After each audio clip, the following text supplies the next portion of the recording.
گا آپ یہ کیوں نہیں پوچھتے کہ میرے آقا کیسے دکھتے تھے، کیسے نظر آتے تھے؟ یہ حدیثوں میں پڑھتے ہیں۔ اگر ایک بار میرے آقا کا حلیہ پڑھ لوگے یا کہیں سے سن لوگے، آنکھ بند کرنا، قسم رب ذوالجلال کی، اگر وہ جلوہ نظر نہ آئے تو پھر مجھے کہنا۔ اگر وہ جلوہ نظر نہ آئے، نظروں میں بساؤ اس چیز کو، تو پھر دیکھو کہ کیوں نہیں نظر آتے۔ تم خالی درود پڑھ کے سوچتے ہو کہ وہ آ جائیں گے، تم یہ تصور کر کے یعنی صرف تسبیح گھما کر کے سوچتے ہو کہ وہ آ جائیں گے۔ اپنے ذہن سے ساری تصویریں ہٹاؤ، اس ایک صورت پر نظر جماؤ، اس ایک صورت پر نظر جماؤ۔ ہم اپنی زبان سے نہیں، صحابہ سے پوچھ کر کے کہ وہ رسول دکھتے کیسے تھے۔ حضرت اویس قرنی نے حضور کو دیکھا نہیں تھا، اویس قرنی نے حضور کو دیکھا نہیں تھا، صرف صحابہ سے پوچھا ہی تھا وہ کیسے دکھتے ہیں، اور پھر روزانہ میرے آقا کی زیارت کرتے تھے، روزانہ حضور کی زیارت کرتے تھے، آنکھ بند کرتے تھے۔ صدیق اکبر نے کہا ہے حضور کے لبھائے مبارک گلاب کی پنکھڑیوں کی طرح ہیں، دونوں ابرو میرے آقا کے بڑے گھنے تھے اور تھوڑا سا ملے ہوئے تھے، پیشانی کافی اونچی تھی، آنکھیں بڑی بڑی تھیں اور بہت ہی کالی آنکھیں تھیں، رخسار اتنے بھرے ہوئے تھے، دونوں گال حضور کے کہ کبھی غصے میں آ جائیں تو انار کی سرخی اور کبھی مسکرائیں تو گلابی رنگت، اور حضور صلی اللہ علیہ وسلم مسکراتے تھے تو کبھی 2 دانت نظر آئے، کبھی 4 دانت نظر آئے، اور دانتوں میں اتنی تیز روشنی کہ اندھیرا کمرہ بھی جگمگا اٹھے۔ حضور پاک صلی اللہ تعالی علیہ وسلم کی گردن مبارک اتنی صاف و شفاف کہ دیکھنے والے کہتے یہ پانی پیتے وقت بھی انہیں پانی نظر آ جائے، اور بال مبارک، اللہ اکبر، جس کو قرآن کہتا ہے واللیل اذا سجا، وہ بال حضور کے زلفیں یہاں سر سے نکلتی ہوئی کبھی کندھوں پر بل کھاتی تھیں، کبھی کانوں کو بل کھاتی تھیں۔ اعلیٰ حضرت نے کہا ہے کبھی یہ زلفیں چہرے پر آتی تو ایسا لگتا تھا کہ یہ دن کے اجالے پر رات چھا گئی ہے،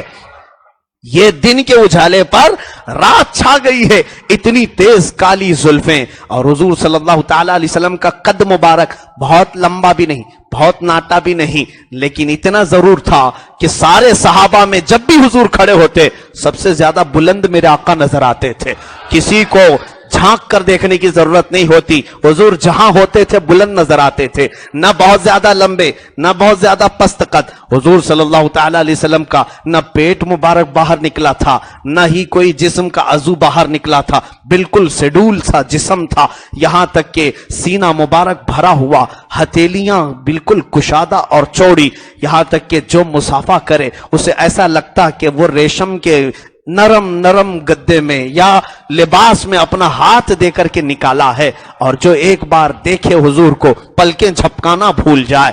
اور حضور صلی اللہ تعالی علیہ وسلم کے لباس مبارک کا عام طور پر انداز یہ ہوتا کہ تہبند شریف پہنتے، چادر اوپر ڈال لیتے، کبھی جبہ پہنا اور گرمیوں کے دنوں میں صرف چادر ڈالتے، اور فرماتے ہیں صحابہ حضور صلی اللہ تعالی علیہ وسلم دعا کے لیے کبھی اتنا لمبا ہاتھ اٹھاتے تھے، اوپر کی طرف ہاتھ اٹھاتے تھے، حضور کے بغلوں کی سفیدی نظر آتی تھی، اتنی تیز اجالا پن وہاں سے آتا تھا کہ اگر کسی کی سوئی گم ہو جائے تو اس روشنی میں وہ اپنی سوئی ڈھونڈ سکتا تھا۔ حضور صلی اللہ تعالی علیہ وسلم کے یہ بغلوں کی سفیدی تک نظر آتی تھی صحابہ کو، اور داڑھی مبارک اتنی گھنی تھی، اللہ اکبر، حضور صلی اللہ تعالی علیہ وسلم کی داڑھی مبارک بالکل شیڈول گھنی ہوئی، حضور کے بال مبارک نہ بہت زیادہ نرم جس کو سلکی کہتے ہیں، نہ بہت زیادہ گھنگریالو، بلکہ درمیان کے تھے، کچھ ہلکے سے گھنگرو اور بہت ہی نرم۔ ان بالوں کو دیکھ کر کے عرب کے تمام لوگ اش اش کرتے تھے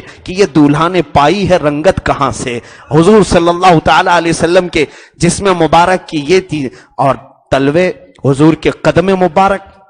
اتنے بھاری کہ جس پتھر پر رکھیں حضور وہاں پر نشان پڑ جائے، اور نہ ہی انگلیاں بہت زیادہ لمبی نہ ہی بہت زیادہ چھوٹی، بلکہ بہت ہی زیادہ ملائم اور ایک سائز کی۔ حضور صلی اللہ تعالی علیہ وسلم کی یہ تمام باتیں ہو گئی،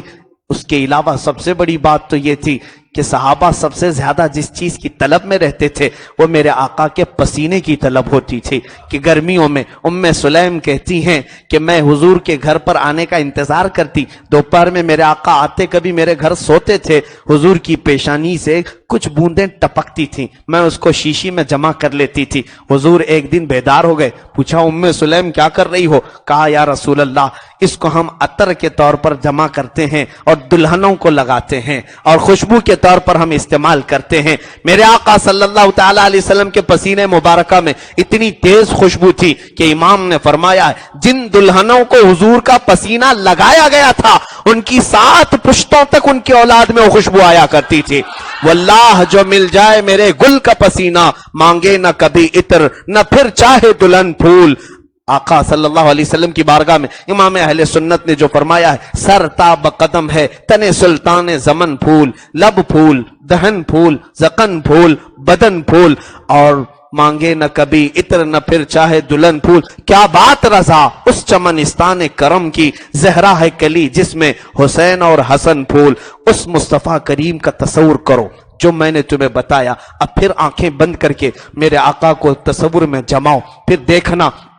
تمہیں مسکراتا ہوا چہرہ وہ نظر ضرور آئے گا۔ تم کو میں نے گلابی رنگت بھی بتائی، ان کے رخساروں کی سرخی بھی بتائی، ان کی پیشانی بھی بتایا، ان کے لبوں کی انداز بھی بتایا، ان کی داڑھی مبارک بھی بتایا، ان کا جبہ مبارک بھی بتایا، ان کا امامہ مبارک بھی بتایا، ان کے کان بھی بتائے، ان کی آنکھیں بھی بتائی، ان کے ہاتھ بھی بتائے۔ بس میرے عزیزو تصور یہ جماؤ، ظاہر سی بات ہے ہم کسی سے محبت کرتے ہیں، آنکھ بند کرتے ہیں، اس کے آنے کا انتظار کرتے ہیں، ہماری محبت ہمارے آنکھوں کے سامنے آ جاتی ہے۔ آج ہم اس محفل میں جس سے محبت کرتے ہیں آنکھ بند کرو، تصور جماؤ، دیکھو کہ وہ آتے ہیں کہ نہیں آتے ہیں۔ کہو اتنا میرے آقا آؤ کہ مدت ہوئی ہے تیری راہ میں اکھیاں بچھاتے بچھاتے، میرے آقا آؤ کہ مدت ہوئی ہے تیری راہ میں اکھیاں بچھاتے بچھاتے۔ سنا ہے آپ ہر عاشق کے گھر تشریف لاتے ہیں، میرے گھر میں بھی ہو جائے چراغاں یا رسول اللہ۔ یقیناً میرے آقا صلی اللہ تعالی علیہ وسلم کی زیارت